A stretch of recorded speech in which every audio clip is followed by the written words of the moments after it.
What is going on, guys? Welcome back to another video on the Luminescence LORCANA, and today I have my last Pixelborn deck tech for you guys before I start transitioning into in-person gameplay for my deck techs. I am signed up for quite a few set championships, so I will hopefully be able to give you some good gameplay breakdowns and deck guides that actually are backed up by in-person play and all that good stuff. So anyway, but getting into this Steel Song deck list. This is the last one I made on Pixel One. I've made a little bit of changes to it since then. This is a deck that I'm very interested in playing for set champs, but I probably won't. I probably lean more towards Sapphire Steel, or I'm thinking even a Ruby Amethyst for set champs, just because of the way the meta is around here. So I will be making a video hopefully in the coming days before some of my set champs. I'm signed up for like 3 right now. I'm hoping to go to more than that though, but I'm hoping to make a video of decks that I would run set championships for sure. But anyway, getting into the deck guide here, guys, it's going to be starting out with the 1-drops. We're going to go 2 Cinderellas. Cinderella used to be like really the card that you would want because of the singer ability, but now that the Ursula has come out, you can really cut her down to 2 because that other Ursula is very beneficial. The 4 Robin Hood and the 4 Queen are really there for the shift package. You know, the Queen is insane. I think you shift her on 2, right? So shift her on 2, Robin Hood shift 3. That's getting you a 5-drop out on 2 and 3, which then you can sing any of the 5-drop songs in this deck, which is just insanely, it's just value. Incredible value. And then the 2-drops, we've got the Ursula and we've got the Smee. The Ursula's good because she can sing for, I think it's sing for 4, I want to say. So that's better than the Cinderella. So that's why you kind of cut the Cinderella down, because that Ursula can sing for even more, really solidifying the value that she has there. And also her strength is higher as well. So that gives you an even better value, and she's a really solid card. And she can obviously sing those higher cost songs, making her a huge benefit. And then obviously Smee. Smee is insane. He's a great card. He's going to quest for 2 all the time, and then he can also trade into some characters that are usually higher cost than him because of his strength and willpower. So Smee's a great card. I think he's good in a multitude of steel decks. I think he's almost, if you're running steel with anything, you are going to run Smee. Ariel's there to make sure that we can search for our songs and make sure that we get the good songs in our hand when we need them. Rapunzel's really there for the damage withdrawal, even with the Smee. Like if the Smee's at 2, you can play Rapunzel. She'll heal for 2 and then you'll draw, but she's really just there for the draw. If you're not getting the whole new world, that you don't think the whole new world's really going to be useful in the matchup you're playing into, like you want to make sure your opponent doesn't have a lot of cards in their hand. So like, for example, if I'm playing against like something like Green Steel and they get down to 1 card in their hand, I don't want them to draw more cards. I want them to be at 1 card in their hand. So, it's really beneficial to be able to use her to then draw. I have proxied this deck and played it with some of my friends, and I've ran it into a Green Steel matchup a couple of times. I'm probably going to record a couple of in-person videos with this deck soon. I'm hoping, just trying to get the last few cards I need. Some might be proxied, but I'm hoping that if they're proxied, that they'll look really good on camera and not, crappy. But this deck against Green Steel is an interesting matchup for sure. And it definitely can win if you play it the right way. But yeah, definitely that card going in the Green Steel matchup, if they don't have a Diablo and your opponent's down to like 1 card in hand and you don't want to play the whole new world, because then you give them a whole new, hand, you can play the Rapunzel to draw. And then, if you have a way of taking out what your opponent has, then you use those options. The 5-drops obviously coming in with the Shift Queen and the Shift Robin Hood, just 2 awesome shift targets. And then obviously being a 5 cost to sing, like, grab your swords to sing. Whole new world if you need it. I'm running 4 bare necessities. That might be overkill. You could probably cut some of those and run like the Pride Lands if you wanted to. I know that's like a big thing. But bare necessities is just great because you can just snipe anything. So like if you're playing into like a blue deck, you can snipe the Fishbone Coil. If you're playing into like any other deck, you can snipe a ton of things. You can also use it like the first turn with like Cinderella, just to see your opponent's hand and see what they have and kind of get an understanding of what's going on. So that's why I really like this card, because, turn 1 Cinderella into a turn 2, playing something else and using her to sing the bare necessities isn't necessarily a bad thing, because you're getting getting to take a peek at your opponent's hand. And then the world's most diabolical, whatever it's called, I can never remember the name, I apologize, people. But this card is great. It takes care of a character with a strength 5 left, so it's really just like Maui. And Maui and those higher costs like Tomatoes and stuff, just a way to kill him. And not only that, it's going to activate that flute later in the game, so you might just sing it to just take care of something, or you might just, same thing with like the bad necessities. You might sing it, you might miss, but you're still going to get the one with the flute for it later on in the game. So very good card, takes care of the higher cost and obviously higher strength characters, and can get rid of those higher cost threats, get them out the way, and then you can continue to quest and use it. If you've got flutes out there, it's going to give you lore. 4 Let's Storm Rage on, and 4 Strength of a Raging Fire. Of course, these 2 are the best cards you can run. 2 Metal Uncame Position. You could cut something to probably add one more of these if you wanted to. I love this card, but I think 2 in this build. Sapphire Steel I run 4, but I think 2 in this build is probably about right. 4 Whole New World, 2 Grab Your Swords. Obviously the 2 5-cost spells you're going to want to sing. Grab Your Swords really good into the Green Steel matchup. Whole New World's there to get you a new hand and give, like if you can dump your hand and then Whole New World, or if you want to really hurt your opponent and you're okay with giving up your hand if your opponent is a very like draw heavy deck, you can go ahead and get rid of what they have. Like turn 3 you can Whole New World and get rid of their entire hand if they're going to have more cards in hand than you. You could also maybe cut Whole New World if you wanted to and make it more of an aggressive kind of deck. I know that there's an aggro Amber Steel going around right now, so that's very interesting to me as well, and I want to build something like that. I know that Speci just made that really, really aggro Amethyst Steel deck that won the Content Creator Set Champs in the UK, and I think that's a really, really good, cool deck, and I think a lot of people should be running that as Set Champs because like it's going to catch so many people off guard. Like even if you're running like Sapphire Steel, that deck will catch you off guard, and if you don't know what to do, that deck will beat you. So I think that's a good deck as well, and I think I might do a deck profile about that. But I think the aggro version of Steel Song is also a really good option that will catch people off guard as well, because they might not be prepared for playing that kind of deck in Set Champs. So very, very interesting. And then of course 4 Sleepy's Flutes. This card can win you the game if you can get to like 16, and then just even if your opponent's questing every turn, as long as you're singing one song and then using that, you'll be awesome. So anyway, guys, this is the deck profile. And now I'm going to get into some gameplay. Obviously, the last Pixelmon gameplay I have for you guys. So let's get into it.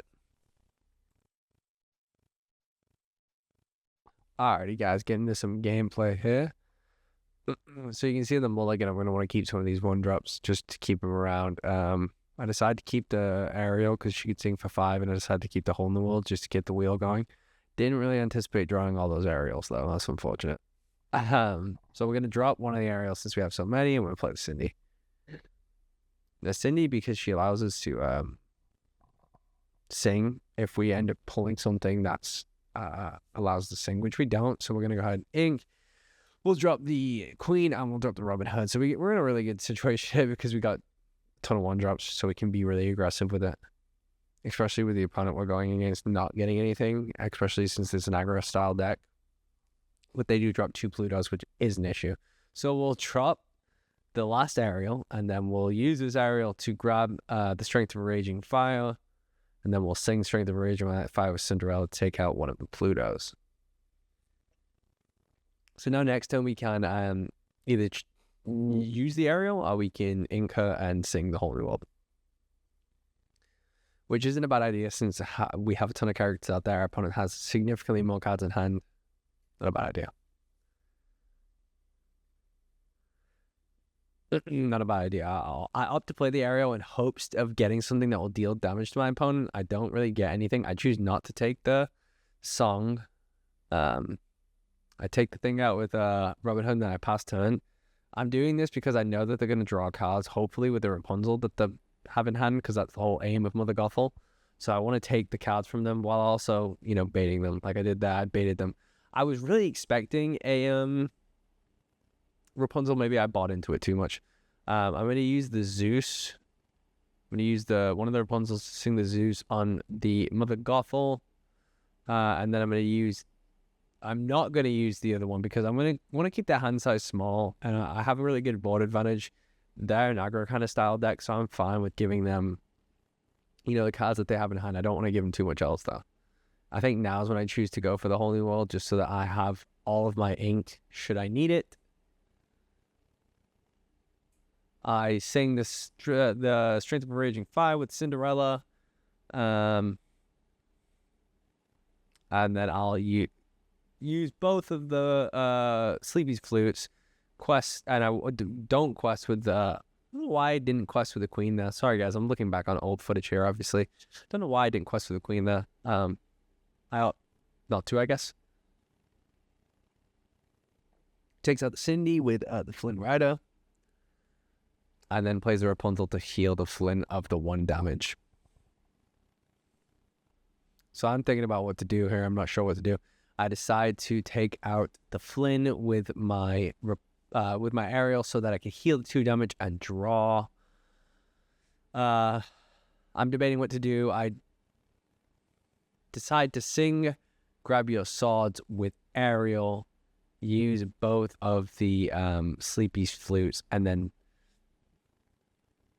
ink and pass. I could have sung the Let the Storm Rage on as well to deal more damage to Rapunzel, but I want to keep it because I'm getting to the point now where I like getting the 2 ink. As if my opponent doesn't have anything to get rid of my hand, I'm gonna get 2 lore 1 turn for singing 1 song, 2 lore the next turn for singing the other song. So like, I'm gonna get 4 lore, 2 lore turn no matter what if I play it correctly. That also leaves the Rapunzel in range for a Robin Hood shift, which allows me to get 2 more. Allows me to get 2 more lore. I use the aerial to sing the Bloodstorm Rage on so that I can get the lore going with my flutes, and then I keep the last song in my hand so that I can sing it next turn to get 2 lore guaranteed. So they're going to use that to take out my Robin Hood, which is fine. Going to use that to take out my aerial, which is fine, because I'm still left with enough to win the game. Because I'm going to quest out, sing the song, boom. GG's. Alrighty guys, getting into another gameplay episode here. We are going second against Ruby Amethyst. Now this matchup is actually a pretty decent for us. It actually is probably a favorite matchup. I win a lot against this. I've been playtesting it against a couple friends of mine. Of course using proxy system cards on this deck I just do not have. But it's been pretty well against this particular matchup. It obviously can be still a losing matchup at times. So we decided to ink the Smee, play the Cinderella just because we can use her to sing that song.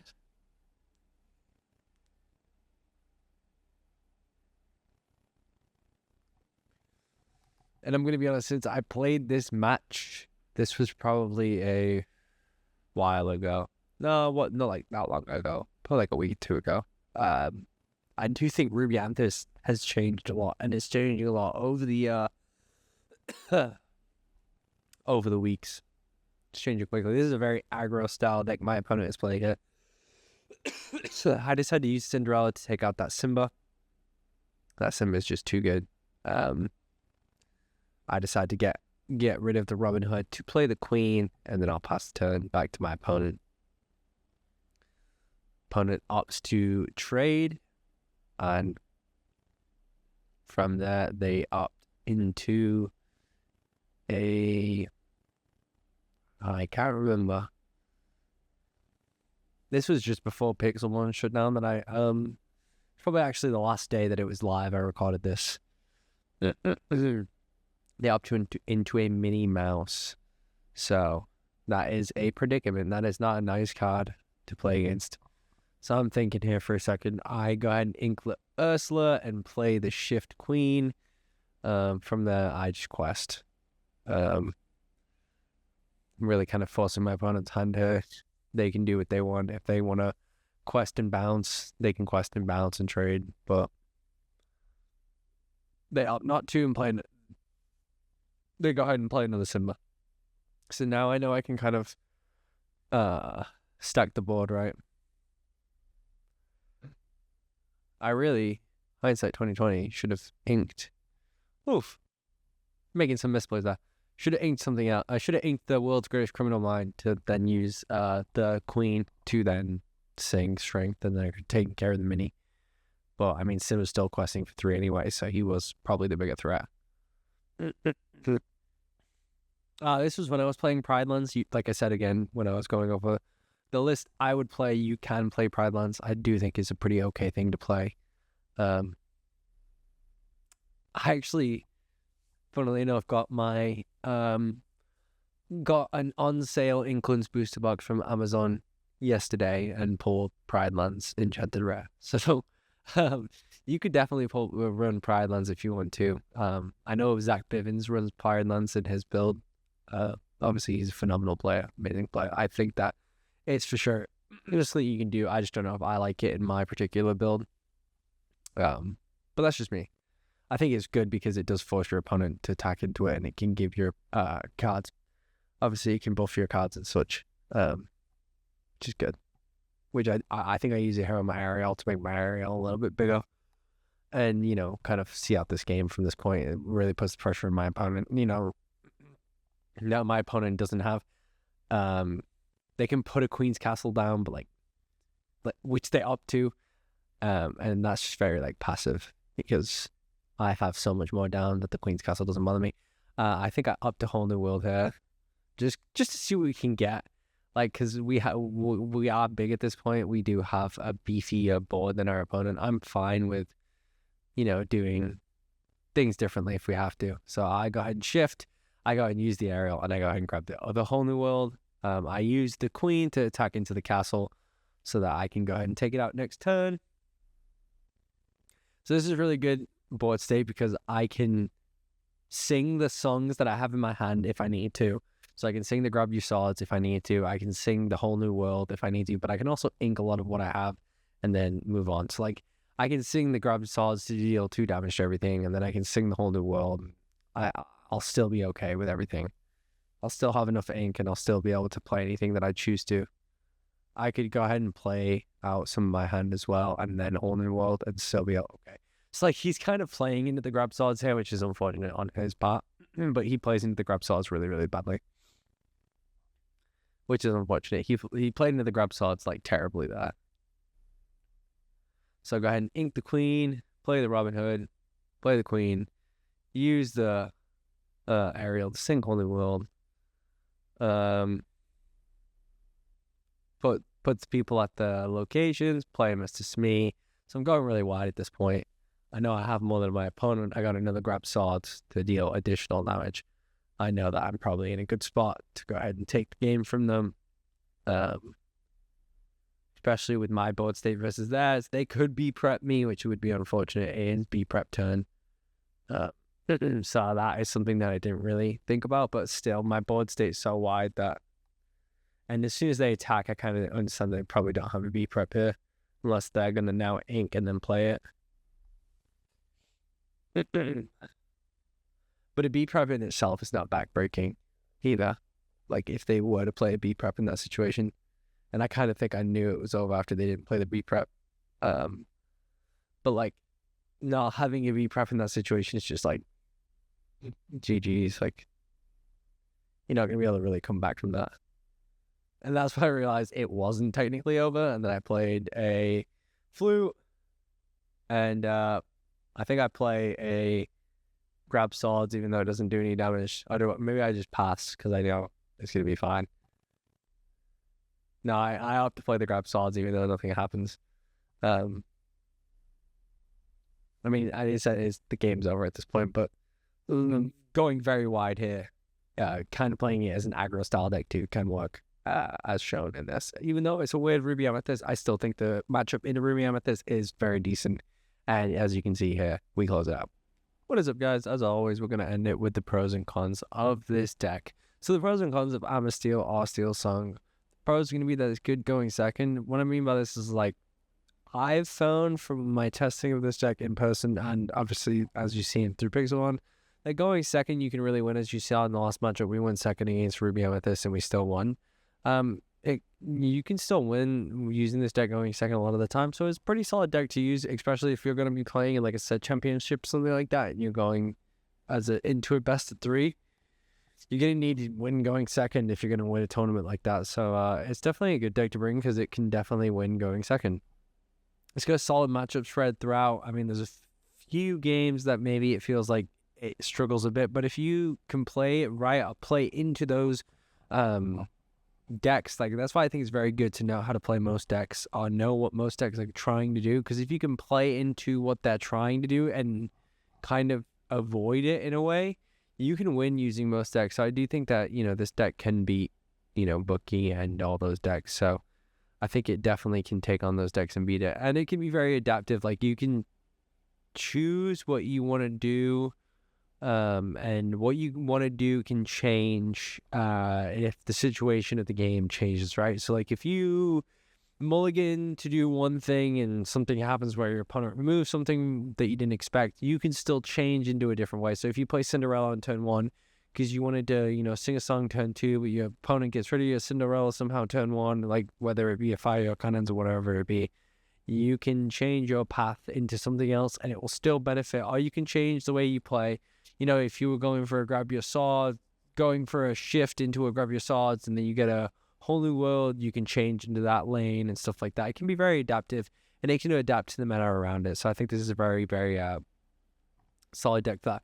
And the cons, I only put one because it's a really big con of any deck. It's inconsistent. This deck can lose some games. It can win some games. It can, you know, just totally bust some games and brick. But, like, I do think that Amber Steel is on the come up again, and I think it'll maybe find its way into the meta again when set 5, you know, comes out, depending on what it adds and where we can go. But I'm definitely interested in playing the more aggro style of this deck as well. I've been seeing it all of my timeline on Twitter and such. I do think that is a very viable deck as well.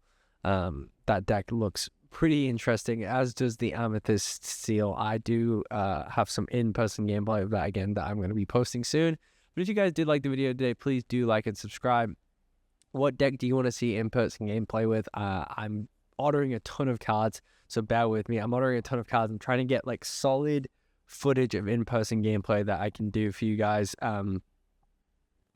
So some of the footage I got is a little dodgy, so I'm trying to think of a way that I can make, you know, the gameplay the exact same, but maybe enhance the footage, whatever that way that be. I'm coming up with a couple ideas, and I think it may turn out a little bit better than just having gameplay of, like, grainy footage of me at my LCS. I think it might be a better method, and as well as adding, you know, real gameplay and what's going on at the time and stuff like that. So let me know in the comments, like, what decks you guys might want to see in-person gameplay of, and, you know, what decks you guys are playing right now and what decks you guys want to see. Anyway, if you guys did enjoy the video, please do like and subscribe. I'll see you very soon with another video. Peace.